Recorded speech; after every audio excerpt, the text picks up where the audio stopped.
Good morning students. पुष्पजीवी sir class में आप लोग का स्वागत है। आज हम चर्चा करेंगे पास्ट परफेक्ट कंटिन्यूअस टेंस, जिसको बोलते हैं पास्ट परफेक्ट कंटिन्यूअस टेंस, पूर्ण जारी भूतकाल, पूर्ण जारी भूतकाल। तो हम देखते हैं इसकी पहचान क्या है। पहचान तो कह रहे हैं ऐसे हिंदी वाक्यों के अंत में रहा था, ध्यान देंगे, रहा था, रही थी, रहे थे आदि शब्द आते हैं और कार्य जारी होने का समय भी दिया रहता है। तो दो बातें हैं।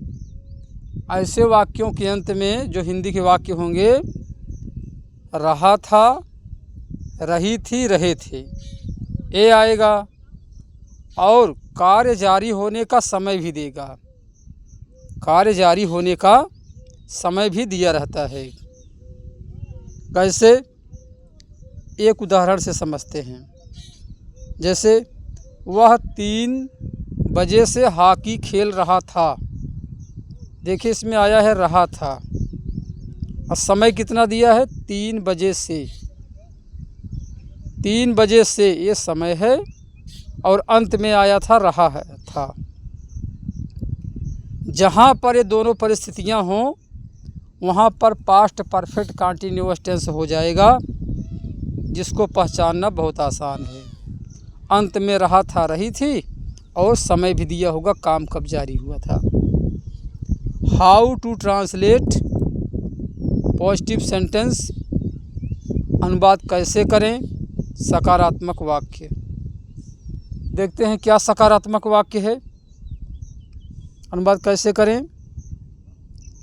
तो कह रहे हैं एक वचनकर्ता अर्थात सिंगुलर नाउन या प्रोनाउन।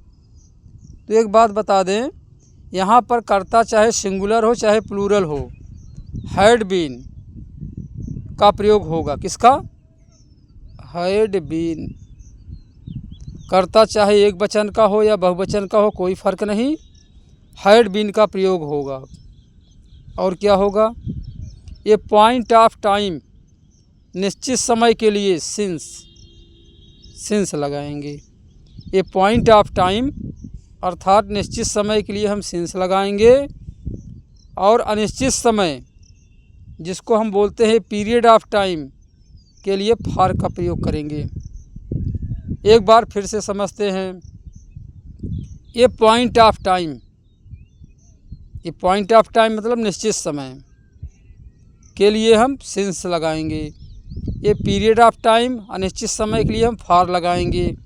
मुख्य क्रिया में आईएनजी लगाएंगे, कर्ता के बाद हैड बीन लगाएंगे। हमें इन चीज़ों का विशेष करके ध्यान देना है। तो जैसा कि आप देख रहे हो, कर्ता अर्थात काम करने वाला चाहे जो भी हो, उसके बाद आप हैड बीन लगाएं, मुख्य क्रिया में आईएनजी आएगा, पॉइंट ऑफ टाइम के लिए सिंस, ये पीरियड ऑफ टाइम के लिए फॉर, निश्चित समय के लिए सिंस, अनिश्चित समय के लिए हम फॉर का प्रयोग करेंगे। अच्छा जी, नोट, सिंगुलर और प्लूरल दोनों सब्जेक्ट के बाद हैड बीन लगेगा। तो कर्ता हमारा चाहे एक वचन का हो चाहे बहुवचन का हो, दोनों परिस्थितियों में उसके तुरंत बाद हमें क्या लगाना है? हैड बीन का प्रयोग हम करेंगे। फार्मूला देखते हैं क्या है।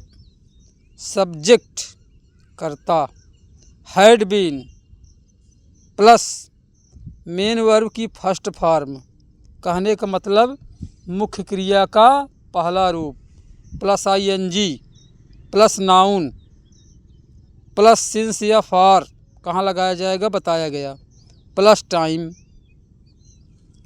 इस फार्मूले को हम उदाहरण से समझते हैं।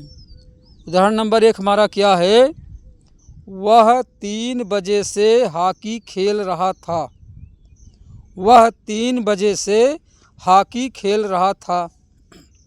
वह ही तो हो जाएगा he had been playing hockey since 3 o'clock। Since क्यों? 3 बजे से। देखें 3 बजे से निश्चित समय है, इसलिए सिंस आया है। तो हो गया he had been playing hockey since 3 o'clock। 2 number में देखते हैं, मैं 4 बजे से तुम्हारी प्रतीक्षा कर रहा था। यहाँ देखें समय आया है 4 बजे से, तो जहाँ बजे होगा वहाँ सिंस लगेगा, जहाँ घंटा घंटी होगा वहाँ पर फार का यूज करेंगे हम। मैं 4 बजे से तुम्हारी प्रतीक्षा कर रहा था, तो हो रहा है I had been waiting for you since 4 o'clock। फिर से रिपीट करते हैं, I had been waiting for you since 4 o'clock, अर्थात मैं 4 बजे से तुम्हारी प्रतीक्षा कर रहा था। आगे बढ़ते हैं, क्या है देखते हैं। तीसरा उदाहरण, तीसरा एग्जाम्पल बहुत इजी है। कह रहे हैं वे 2 घंटे से बगीचे में टहल रहे थे। वे 2 घंटे से बगीचे में टहल रहे थे।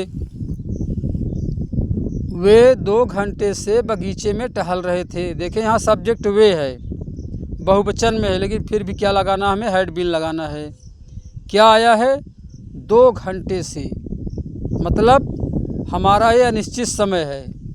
अब ये 2 घंटा दिन का था कि रात का था कि सुबह का था कि शाम का था, कोई क्लियरेंस नहीं है। इसलिए ऐसी परिस्थितियों में हमें फार का ही यूज करना चाहिए। वे 2 घंटे से बगीचे में टहल रहे थे। हो रहा है they had been walking in the garden for 2 hours। They had been walking in the garden for 2 hours। वे 2 घंटे से बगीचे में टहल रहे थे। बहुत ईजी है। 4 नंबर, मोहन 3 बजे से सो रहा था। देखें मोहन 3 घंटे से सो रहा था। यहाँ भी वही सिचुएशन है। वह 3 घंटा दिन का था, रात का था, सुबह का था, शाम का था, कोई क्लियर नहीं है। इसलिए इन परिस्थितियों में हमें फार का ही यूज करना चाहिए। तो मोहन 3 घंटे से सो रहा था। Mohan had been sleeping for 3 hours। Mohan had been sleeping for 3 hours। Mohan 3 घंटे से सो रहा था। आगे बढ़ते हैं। सुबह से बारिश हो रही थी। कब से? सुबह से।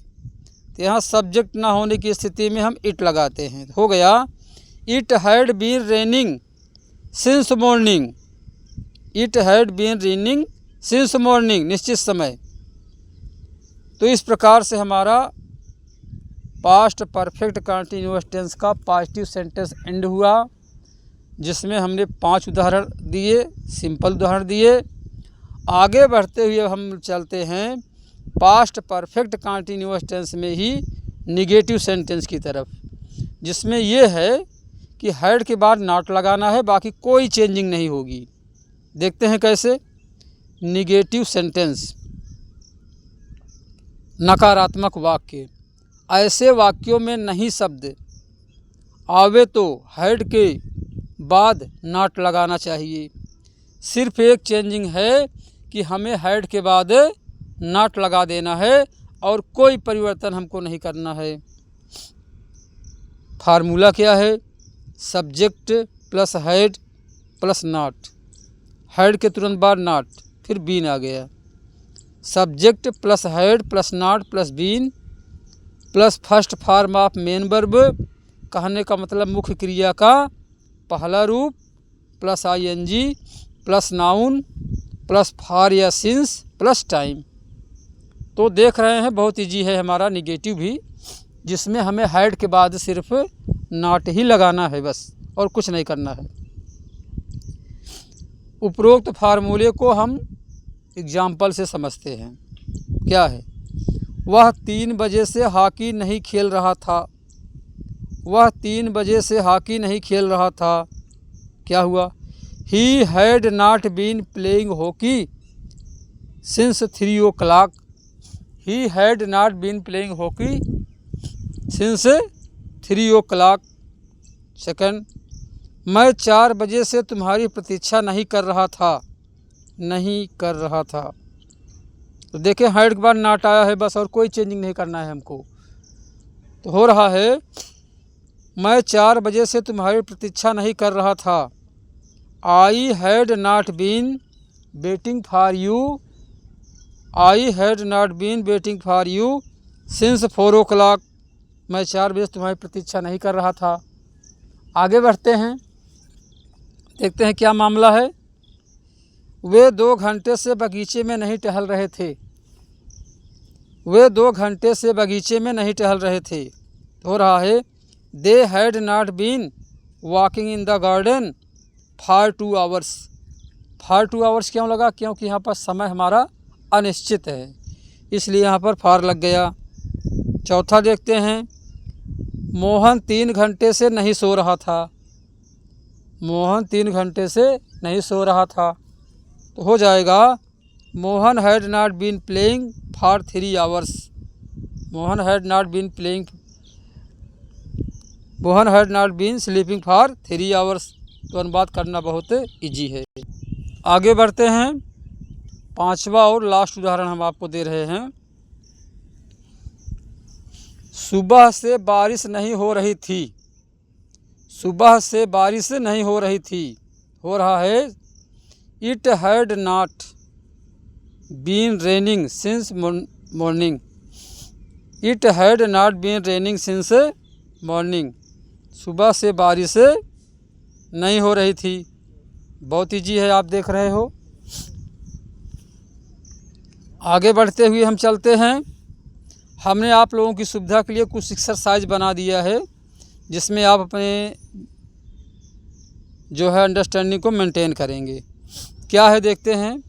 Change the following sentences into negative, अर्थात नीचे जो दिए गए हमारे वाक्य हैं इनको नकारात्मक में चेंज करना है। कैसे चेंज करेंगे इसके पहले हमने बताया है, उसी रूल का फॉलो करते हुए आप चेंज कर देंगे। चलो जी देखते हैं। Meera had been dancing for 3 hours। यहाँ हैड के बाद नॉट बढ़ाना है, बस एक हम हल कर दे रहे हैं। मीरा हैड नॉट बीन, बाकी पूरा वही रहेगा। अच्छा जी, next, a boy had been weeping since morning. Third, my father had been reading a book for 5 hours। चौथा, electrician had been working for 2 hours। पाँचवा, a little girl had been playing for 5 hours। तो पाँचों का हमें negative कर लेना है। आगे बढ़ते हुए सेकंड देखते हैं क्या है। Change the following sentences into positive, इन वाक्यों को आपको सकारात्मक मिला के चेंज कर देना है। कैसे? My mother had not been making food since 5 o'clock होना चाहिए, हमने हावर्स कर दिया। सिंस 5 o'clock हो जाएगा, CLOCK। तो mother had not been making food since 5 o'clock, hours नहीं लिखेंगे। आगे बढ़ते हैं। दूसरा, Dinesh had not been repairing the fan for 3 hours। Positive मिलाना है। Dinesh had not been repairing the fan for 3 hours। Third, Padmavat express had not been running late for 2 hours। Padmavat express had not been running late for 2 hours। हमें positive मिलाना है, इसको भी positive मिलाना है। तो देख रहे हैं बहुत इजी है। चौथा, they had not been going to Lucknow since 5 o'clock। They had not been going to Lucknow since 5 o'clock। पाँचवा, clouds had not been thundering for 5 hours। Clouds had not been thundering for 5 hours, इसको भी हमें positive में लाना है।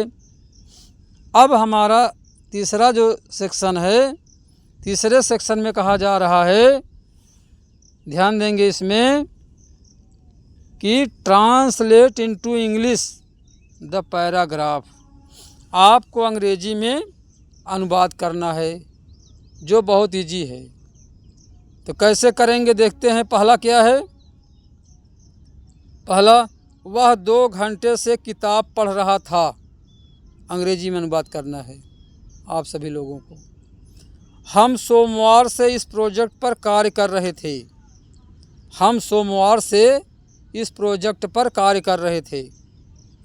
वे 2020 से दिल्ली में रह रहे थे।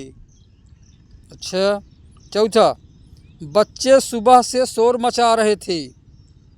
बच्चे सुबह से शोर मचा रहे थे। पाँचवां, वह रोज़ बगीचे में टहल रहा था। वह रोज़ बगीचे में टहल रहा था। 6 और लास्ट है हमारा, वह शाम से ही सो रही थी। तो इस प्रकार से 6 ट्रांसलेशन थे जिनको आपको अंग्रेजी में चेंज करना था। इस प्रकार से प्यारे साथियों, हमारा पास्ट परफेक्ट कंटीन्यूअस टेंस का जो है 2 पार्ट, पॉजिटिव और निगेटिव, ख़त्म हुआ। आगे की वीडियो में हम चर्चा करेंगे पास्ट परफेक्ट कंटीन्यूअस टेंस से इंट्रोगेटिव सेंटेंस। जैसा कि आप जानते हैं इंट्रोगेटिव सेंटेंस 2 प्रकार का होता है। तो पहले हम SR नोट टाइप करेंगे, फिर उसके बाद WS टाइप की चर्चा करेंगे आगे की वीडियो में।